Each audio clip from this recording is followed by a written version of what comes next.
Hello हमारे प्यारे भाइयों बहनों, आई होप आप लोग की तैयारी बहुत ही अच्छी चली होगी। आज का वीडियो आपके लिए बहुत ही ज्यादा खास होने वाला है, क्योंकि इस वीडियो में आपके वही क्वेश्चन कराए जाएंगे जो कि हर एक सेप्टर में पूछे जा रहे हैं। एक एक क्वेश्चन को बड़े ध्यान से देखना है, वीडियो को लास्ट तक बने रहना है, वीडियो को लाइक कमेंट चैनल को सब्सक्राइब जल्दी से कर दो।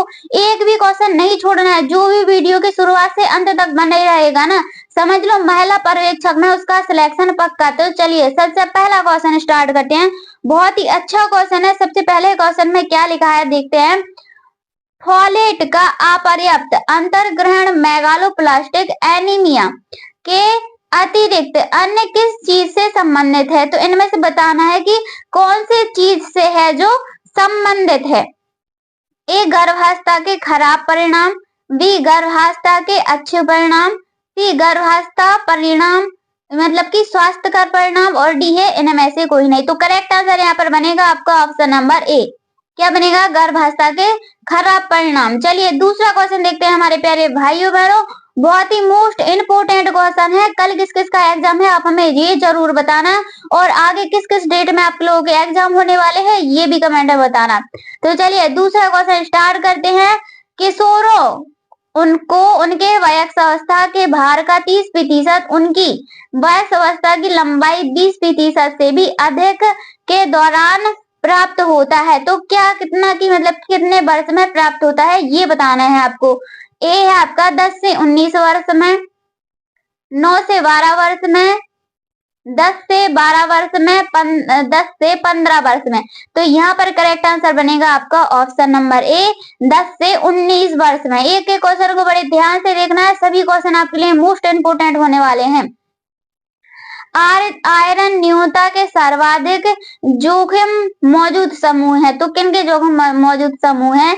ए नवजात शिशु बच्चे, बी गर्भवती हो सकने वाली आयु की महिलाएं, गर्भवती महिलाएं, उपरोक्त सभी। यहाँ पर करेक्ट आंसर क्या बनेगा जल्दी से बताइए हमारी प्यारी बहनों, बहुत ही मोस्ट इंपोर्टेंट क्वेश्चन होने वाला है। तो करेक्ट आंसर बनेगा यहाँ पर आपका ऑप्शन नंबर डी, उपरोक्त सभी। चलिए चौथा क्वेश्चन देखते हैं हमारे प्यारे भाइयों बहनों। स्वस्थ बच्चे का भार, स्वस्थ बच्चे का भार उसकी आयु जन्म के समय का भार 2 गुना हो जाती है। मतलब कि कब उनका भार है जो 2 गुना हो जाता है, किस महीने में हो जाता है? ए 6 महीने में, बी 18 माह में, सी देखते हैं कितना सी है आपका यहाँ पर 18 माह में, और डी है आपका 24 माह में। तो यहाँ पर आपका करेक्ट आंसर क्या बनेगा बताइए कि करेक्ट आंसर क्या बनेगा कितने माह में? तो यहाँ पर करेक्ट आंसर बनेगा आपका ऑप्शन नंबर ए, 6 माह में उसका वजन क्या हो जाता है? 2 गुना हो जाता है। चलिए अगला क्वेश्चन देखते हैं हमारे प्यारे भाइयों बहनों। 5 नंबर का क्वेश्चन है, बहुत ही अच्छा मोस्ट इंपोर्टेंट क्वेश्चन है, मोस्ट इंपोर्टेंट क्वेश्चन है 5 नंबर का। सामान्य गर्भावस्था के दौरान किन रोगों के लिए नियमित जांच की जाती है? तो किन किन रोगों के लिए है जो जांच की जाती है? ए एड्स, बी हेपेटाइटिस बी, सी डाउन सिंड्रोम, डी है आपका उपरोक्त सभी। तो यहाँ पर करेक्ट आंसर क्या बनेगा हमारी प्यारी बहनों जल्दी से बताइए, मोस्ट इंपोर्टेंट क्वेश्चन है आपके लिए। करेक्ट आंसर बनेगा ऑप्शन नंबर डी, उपरोक्त सभी। इसी टाइप के महिला पर्यवेक्षक के एग्जाम में क्वेश्चन आ रहे हैं, तो ध्यान से देखना है और लास्ट तक बने रहना है। 6वें नंबर का क्वेश्चन है, 1 से 3 वर्ष आयु वर्ग के बच्चों को प्रतिदिन आवश्यकता किलो कैलोरी की होती है। तो कितने किलो कैलोरी की आवश्यकता होती है? ए 2100 kilo calorie, 1800 kilo calorie, 1690 kilo calorie, D है 1060 किलो कैलोरी। तो ए बी सी डी में से करेक्ट आंसर क्या बनेगा जल्दी जल्दी बता दीजिए कि 6 का आंसर क्या रहेगा। देखते हैं कि कौन कौन बता पाता है। जिन्होंने अभी तक वीडियो को लाइक नहीं किया है जल्दी से वीडियो को लाइक भी कर दीजिए। यहाँ पर करेक्ट आंसर बनेगा आपका option number D, option number D correct answer हो जाएगा 1060 किलो कैलोरी। चलिए 7 नंबर का क्वेश्चन है आपका, गर्भावस्था के दौरान खराब ढंग से नियंत्रित मधुमेह का जोखिम बढ़ा देता है। तो मधुमेह का जोखिम कौन बढ़ा देता है? ए हाई ब्लड प्रेशर और हाथ पांव में सूजन, बी समय से पहले प्रसव, सी सिरेजियन जन्म, और डी है आपका यहाँ पर उपरोक्त सभी। तो उपरोक्त सभी इसका करेक्ट आंसर हो जाएगा। गर्भावस्था के दौरान खराब ढंग से नियंत्रण मधुमेह क्या बढ़ा देता है? ये सभी, यानी कि उपरोक्त सभी बिल्कुल करेक्ट आंसर है। 8 नंबर का क्वेश्चन, नवी रज्जु जिसको हम क्या बोलते हैं? गर्भनाल, क्या बोलते हैं, गर्भनाल बोलते हैं, के संक्रमण के संकेतों में शामिल है। तो संक्रमण के संकेतों में क्या शामिल है? ए, आधार का लाल या सूजा हुआ दिखना। बी, रक्त स्त्राव का होते रहना। सी, पीला या सफेद मवाद निकलना। और डी है आपका उपरोक्त सभी। डी है आपका क्या? उपरोक्त सभी। तो आपका यहाँ पर करेक्ट आंसर बनेगा ऑप्शन नंबर डी, उपरोक्त सभी। याद रखना, बहुत ही मोस्ट इंपोर्टेंट क्वेश्चन चल रहे हैं आपके। अवांछनीय परिणामों को जोखिमों में किए बिना गर्भाधान करने हेतु उपयुक्त आयु रेंज है। तो गर्भाधान करने हेतु उपयुक्त आयु रेंज कितनी होती है? देखिए हम फिर से इस क्वेश्चन को पढ़ देते हैं कि अवांछनीय परिणामों के जोखिम के बिना गर्भाधान करने हेतु उपयुक्त आयु रेंज क्या है? पूछा गया क्वेश्चन है, एक शिफ्ट में पूछा गया क्वेश्चन है, बहुत ही मोस्ट इंपोर्टेंट क्वेश्चन है, इसको आप बिल्कुल याद रखना। ए 17 से क्या है 30 वर्ष, 17 से 30 वर्ष, 20 से 35 वर्ष और 25 से 40 वर्ष और डी है आपका 25 से 30 वर्ष। तो करेक्ट आंसर यहाँ पर क्या बनेगा? जल्दी से बताइए। यहाँ पर करेक्ट आंसर बनेगा आपका 20 से 35 वर्ष। यहाँ पर करेक्ट आंसर हो जाएगा 20 से 35 वर्ष, याद रखना। चलिए 10 नंबर का क्वेश्चन देखते हैं हम। माता द्वारा क्या लिखा है? माता द्वारा गर्भावस्था के दौरान मादक पदार्थों का उपयोग किए जाने पर गर्भस्थ शिशु के साथ पूर्व प्रतिदिन प्रभाव संबंधित हो सकते हैं। तो क्या प्रभाव हैं जो संबंधित हो सकते हैं? समय पूर्व जन्म, सिर व शरीर का आकार सामान्य से कम, शारीरिक विकृतियां या फिर उपरोक्त सभी। तो करेक्ट आंसर बनेगा यहाँ पर ऑप्शन नंबर डी, उपरोक्त सभी। क्या बनेगा? उपरोक्त सभी करेक्ट आंसर हो जाएगा। 11 नंबर का क्वेश्चन देखते हैं हमारी प्यारी बहनों। गर्भावस्था के दौरान आवश्यक अतिरिक्त प्रोटीन के लिए आवश्यक होता है। तो प्रोटीन के लिए क्या आवश्यक होता है ये बताना है आपको। ये देखेंगे हम, गर्भाशय की आकार वृद्धि, गर्भस्थ शिशु की तीव्र वृद्धि, उपरोक्त दोनों या फिर उपरोक्त में से कोई नहीं। इसका करेक्ट आंसर क्या होगा? कौन कौन बता पाता है हमारे प्यारे भाइयों बहनों? कौन कौन इसका करेक्ट आंसर बता पाता है? करेक्ट आंसर बनेगा यहाँ पर आपका ऑप्शन नंबर सी, गर्भस्थ शिशु का आकार वृद्धि और गर्भस्थ शिशु की तीव्र वृद्धि। गर्भाशय की आकार वृद्धि, गर्भस्थ शिशु की तीव्र वृद्धि। चलिए 12 नंबर का क्वेश्चन। गर्भावस्था के दौरान फॉलिक अम्ल युक्त अनुपूरकों का सेवन जो जोखिम घटाता है। तो इनमें से क्या है जो जोखिम घटाता है? ए, तंत्रिका नाल दोष जिसको हम बोलते हैं न्यूरल ट्यूब डिफेक्ट, क्या बोलते हैं? न्यूरल ट्यूब डिफेक्ट बोलते हैं। और बी आपका घेंगा जिसको हम गोइटर बोलते हैं। और मधुमेह, डी आपका इनमें से कोई नहीं। तो करेक्ट आंसर यहाँ पर क्या बनेगा? आपका बनेगा ऑप्शन नंबर ए, तंत्रिका नाल दोष, न्यूरल ट्यूब डिफेक्ट। चलिए 13 नंबर का क्वेश्चन है आपका सामुदायिक। 13 नंबर का क्वेश्चन बहुत ही मोस्ट इंपोर्टेंट क्वेश्चन है। समुदाय में बच्चों की स्वास्थ्य स्थिति की माप तो कितनी होती है? ए, जन्मजात मृत्यु दर, बी, मातृ मृत्यु दर, सी, अवशोधित जन्म दर, अवशोधित मृत्यु दर। तो करेक्ट आंसर बनेगा यहाँ पर ऑप्शन नंबर डी, अवशोधित मृत्यु दर। चलिए अगला क्वेश्चन देखते हैं। बिना टाइम वेस्ट किए हम सभी क्वेश्चन को आराम से करते जाना है और एक एक क्वेश्चन को बड़े ध्यान से देखते जाना है। 14 नंबर क्वेश्चन। गर्भावस्था के दौरान स्तनों में परिवर्तन के लिए कौन सा हार्मोन उत्तरदायी होता है? ए, गोनेडाइट्रोफिन। अगला है आपका यहाँ पर ऑप्शन देखेंगे।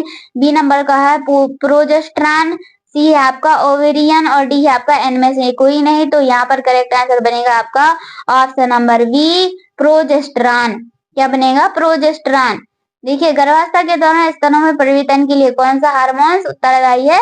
प्रोजेस्टेरॉन, याद रखना। 15 नंबर का क्वेश्चन है आपका किशोर अवस्था में बालिकाओं हेतु आयरन की आवश्यकता होती है। तो किशोर अवस्था में बालिकाओं हेतु आयरन की कितनी आवश्यकता होती है? ए है आपका 40 से 45 mg प्रतिदिन, 28 से 30 mg प्रतिदिन और 10 से 15 mg प्रतिदिन, डी है 50 से 55 mg प्रतिदिन। तो किशोर अवस्था में बालिकाओं की आयरन की आवश्यकता कितनी होती है? 28 से 30 मिलीग्राम प्रतिदिन, यानी कि बी नंबर वाला क्या रहेगा? करेक्ट रहेगा। चलिए 16 नंबर का क्वेश्चन देखते हैं हमारे प्यारे भाइयों बहनों, बहुत ही मोस्ट इंपोर्टेंट क्वेश्चन है। गर्भावस्था की पुष्टि हेतु जांच की जाती है। गर्भावस्था की पुष्टि होती कै की जांच की जाती है? ए मूत्र की जांच की जाती है, बी लार की जांच की जाती है, सी रक्त की जांच की जाती है, डी है इनमें से कोई नहीं। तो गर्भावस्था की पुष्टि हेतु कै की जांच की जाती है? ए नंबर करेक्ट आंसर है, मूत्र की जांच की जाती है। चलिए 17 नंबर का क्वेश्चन देखते हैं हम। पूर्ण गर्भावस्था की अवधि होती है, वह बहुत ही important most very most question है यहाँ का। एक शिफ्ट में पूछा गया क्वेश्चन है कि गर्भावस्था की पूर्व गर्भावस्था की अवधि कितनी होती है? ए है आपका 295 दिन, बी है आपका 288 दिन, सी है आपका 280 दिन और डी देखेंगे यहाँ पर डी है 290 दिन। तो कितनी होती है? जल्दी जल्दी कमेंट बताइए। 17 नंबर का आंसर आपको ही कमेंट बताना है। शुरू से पढ़ाते आ रहे हैं, बहुत ही मोस्ट इंपोर्टेंट क्वेश्चन है। यहाँ पर करेक्ट आंसर बनेगा आपका ऑप्शन नंबर सी 280 दिन। कितनी होती है? 280 दिन होती है, याद रखना। चलिए 18 नंबर का क्वेश्चन देखेंगे हमारे प्यारे भाइयों बहनों। 18 नंबर क्वेश्चन आपके लिए बहुत ही मोस्ट इंपोर्टेंट क्वेश्चन है। जन्म से लेकर, क्या लिखा है? जन्म से लेकर 1 वर्ष तक की आयु क्या कहलाती है? कितनी? जन्म से, जब बच्चे का जन्म होता है तो 1 वर्ष तक की आयु कितनी कहलाती है, यानी कि कौन सी अवस्था कहलाती है? ए बाल्यावस्था, बी किशोर अवस्था, सी शैशवावस्था, डी है आपका इनमें से कोई नहीं।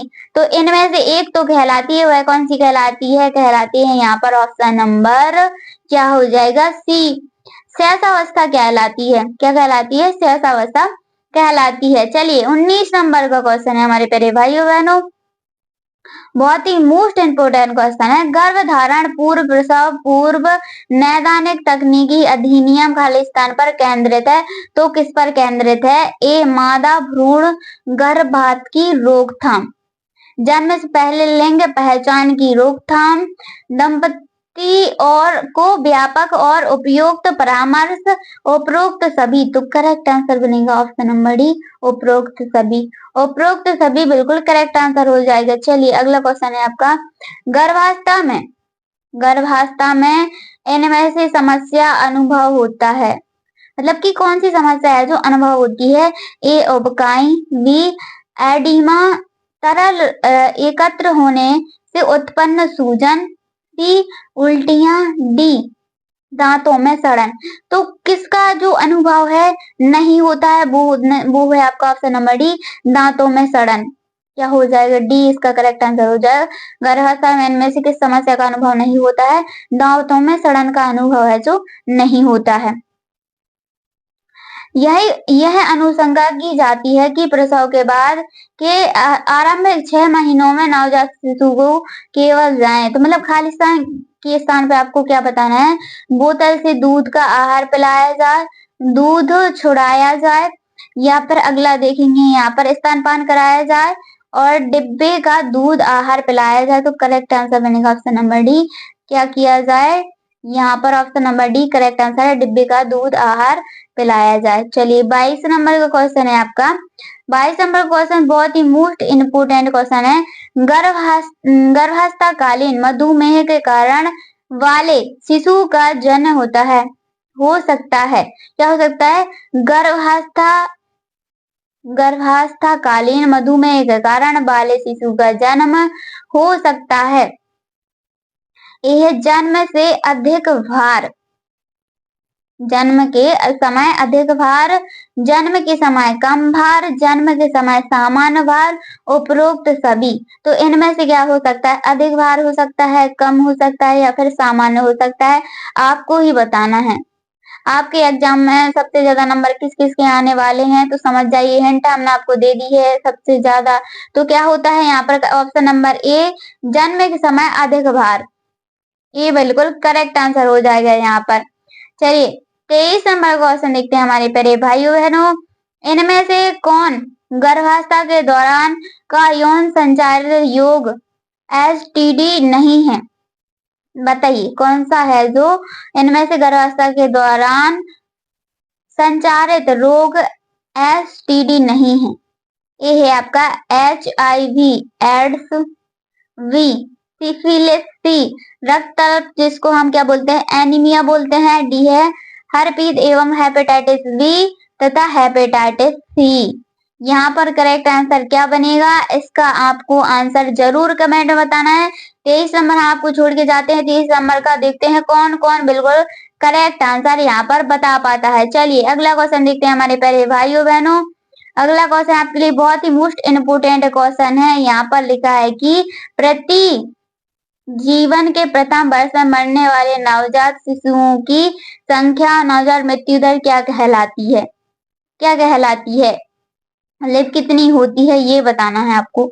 10 जीवित जन्मों, 1000 जीवित जन्मों, 10,000 जीवित जन्मों और अगला है यहाँ पर आपका 1,00,000 जीवित जन्मों। तो करेक्ट आंसर क्या बनेगा? करेक्ट आंसर बनेगा आपका यहाँ पर ऑप्शन नंबर बी। क्या बनेगा? ऑप्शन नंबर बी यहाँ पर करेक्ट आंसर हो जाएगा। क्या?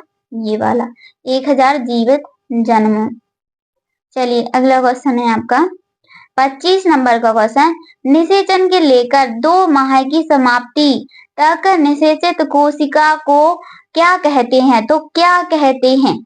ए है अंड कोशिका, बी है आपका युग्मनज और डी आपका गर्भस्थ शिशु और डी है आपका भ्रूण। देखिए ये थोड़ी ऑप्शन यहाँ वहाँ मिस्टेक हो गए हैं, तो यहाँ पर ABCD होना चाहिए था, थोड़ी सा मिस्टेक है।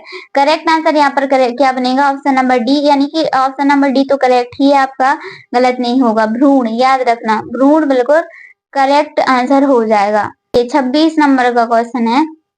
देखते हैं 26 नंबर का कौन कौन बिल्कुल करेक्ट बता पाता है। गर्भावस्था की तीसरी तिमाही के दौरान अपेक्षित भार वृद्धि है, तो कितनी अपेक्षित भार वृद्धि है? गर्भावस्था की तीसरी तिमाही के दौरान अपेक्षित भार वृद्धि है, कितनी है? ए है आपका 1 पाउंड प्रति सप्ताह, बी 2 पाउंड प्रति सप्ताह, सी 1 माह में 10 पाउंड और डी आपका उपरोक्त में से कोई नहीं। तो यहाँ पर करेक्ट आंसर है ऑप्शन नंबर ए, 1 पाउंड प्रति सप्ताह। ऑप्शन नंबर ए बिल्कुल करेक्ट आंसर हो जाएगा।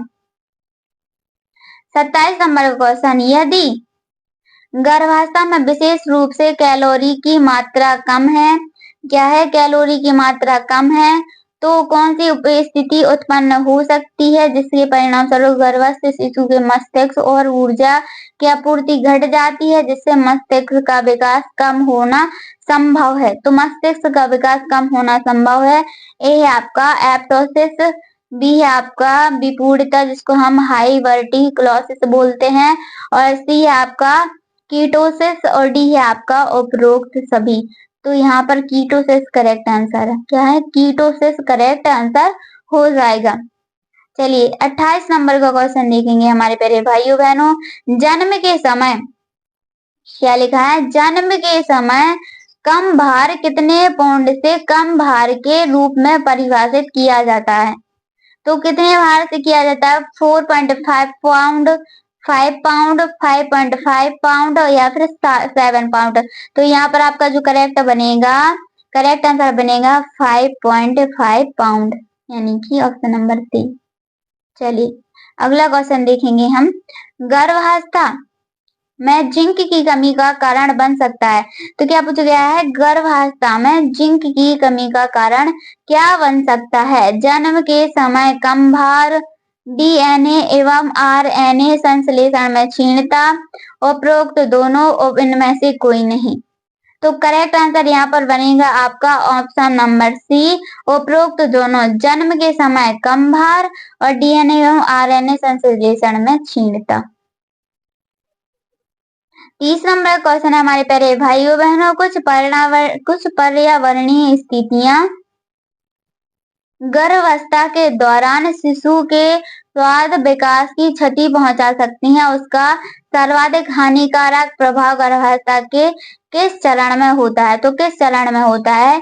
ए गर्भावस्था अवस्था में, गर्भधारण के बाद के 3 सप्ताह में, सी भ्रूणावस्था में, डी उपरोक्त में से कोई नहीं। तो यहाँ पर करेक्ट आंसर बनेगा आपका ऑप्शन नंबर सी भ्रूणावस्था। चलिए अब यहाँ से बहुत ही मोस्ट इंपोर्टेंट क्वेश्चन स्टार्ट होंगे। 31 नंबर क्वेश्चन देखेंगे, कौन सा वैक्सीन गर्भावस्था में निषेध है? तो कौन सा वैक्सीन है जो गर्भावस्था में निषेध है? A OPV, B influenza, C rubella, D इन टिटनेस। तो correct answer option number B rubella. राष्ट्रीय टीकाकरण कार्यक्रम के अनुसार गर्भवती माता के लिए कौन सा टीका वैक्सीन अनुशंसित है? तो बताइए, बहुत ही मोस्ट इंपोर्टेंट क्वेश्चन पहले करवा भी चुके हैं। A BCG, C tetanus toxoid, D rota virus vaccine, D measles खसरे का वैक्सीन। तो करेक्ट आंसर है यहाँ पर option number B rota virus vaccine बिल्कुल करेक्ट आंसर हो जाएगा। चलिए अगला क्वेश्चन देखते हैं, एमएमआर का प्रतिरक्षीकरण देने के लिए आवश्यक न्यूनतम आयु है?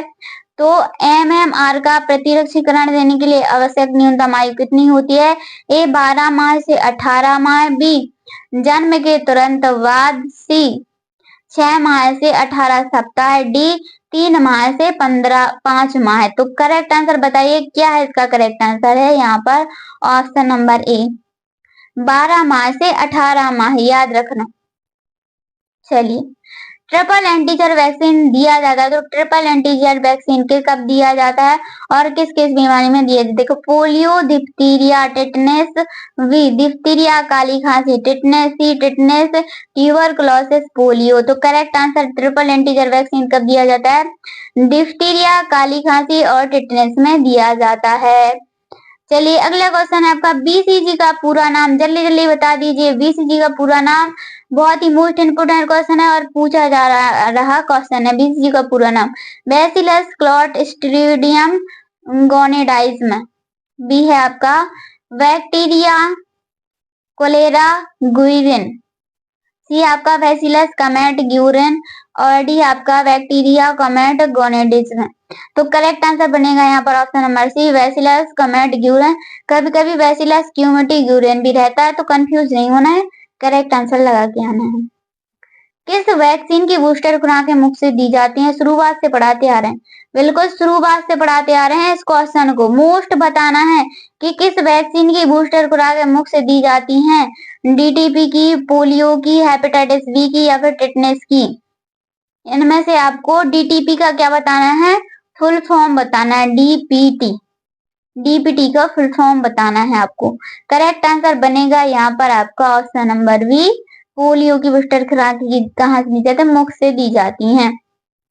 चलिए नवजात शिशु में डीटीपी लगाने का अनुशंसित स्थान है, तो नवजात शिशुओं में डीटीपी लगाने का अनुशंसित स्थान कौन सा होता है? ग्लूटियल पेशी, डेल्टाई पेशी, अग्रबाहु जांघा, पाश्चर भाग। तो यहाँ पर करेक्ट आंसर बनेगा डेल्टाइड पेशी, ऑप्शन नंबर बी डेल्टाइड पेशी बिल्कुल करेक्ट आंसर हो जाएगा। आप देखेंगे हम निम्न में से कौन सी वैक्सीन गर्भवती महिलाओं को दी जाती है? तो इनमें से कौन सी वैक्सीन है जो गर्भवती महिलाओं को दी जाती है? ओपीवी, सी टिटनेस, डी डीटीपी और बी डीटीपी, डी है आपका इनमें से कोई नहीं। ये भी ऑप्शन थोड़ी बहुत गड़बड़ हो गए हैं। यहाँ पर करेक्ट आंसर बनेगा ऑप्शन नंबर यहाँ पर सी टिटनेस बिल्कुल करेक्ट आंसर हो जाएगा। मीजल्स का टीका बालक को कब लगाया जाता है? तो मीजल्स का टीका बालक को कब लगाया जाता है? किस माह में लगाया जाता है? ए 5 माह में, बी 9 माह में, सी 3 माह में, डी 4 माह में। तो कब लगाया जाता है? 9 माह में लगाया जाता है। चलिए किस बीमारी का टीका अभी तक नहीं बना है? तो इनमें से बताना है कि किस बीमारी का टीका अभी तक नहीं बना है। ए एड्स, बी डिप्थीरिया, सी टिटनेस, डी काली खांसी। कौन कौन इसका बिल्कुल करेक्ट आंसर बताएगा? करेक्ट आंसर आपको जरूर बताना है कमेंट में। वीडियो अच्छी लगी तो वीडियो को लाइक, कमेंट, चैनल को सब्सक्राइब जल्दी से कर दो। धन्यवाद, राधे राधे।